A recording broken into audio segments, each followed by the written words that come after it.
Okay, so now we've set up a little network on our desk or our table. Right, we know that it's working perfectly because we've tested it first, made sure they're all communicating with each other. Right, I'm going to open up the network and I'm going to show you how we're going to do an install throughout the premises. Okay, so opening the network once again, we do the double tap. Okay, and what I'm looking for in this particular instance is I'm going to make sure I've got the coordinator in my hand. How do I know?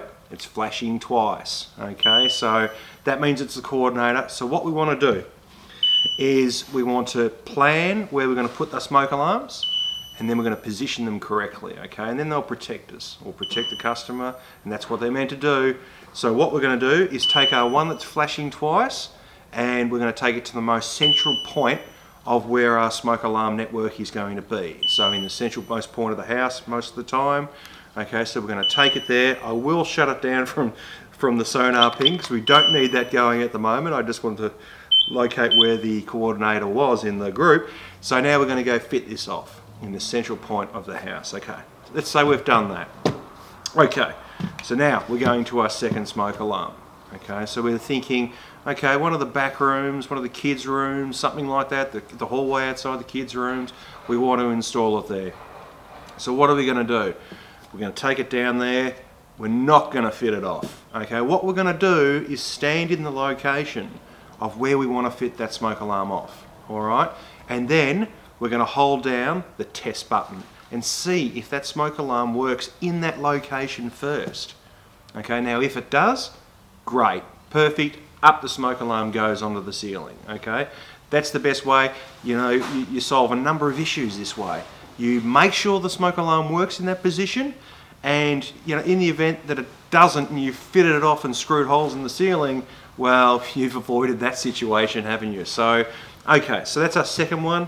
We're going to do that with our third. We're going to do that with our fourth. So we go to the location, hold down the test hush button, make sure it goes into alarm with the whole network. If it does, great, fit it off, okay? Once we've got them all on, once we've got them all installed, what are we going to do? One last test, aren't we? So we're going to go and get up there on the ladder. We're going to press one of the hush buttons. Well, let's say we've got 8 smoke alarms installed throughout the house.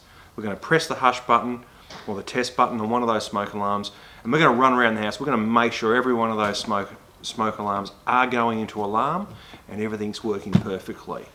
Now, what will happen is we'll go through the T3 alarm cycles automatically, and then you'll hear a beep and the test cycle will stop, but it ensures you, and you know straight away that they're all connected, you've done your tests, and the whole network's working perfectly, you know, and you can sort of show the customer, there we go, it's working fine. So if any smoke alarms like drop off the network, it'll be very unlikely that occurs because you've tested them in those locations where you fitted it off. All right, so once again, thank you for joining us in a PSA video sessions. It's great, love these short videos. Watch out for the next one. Thanks.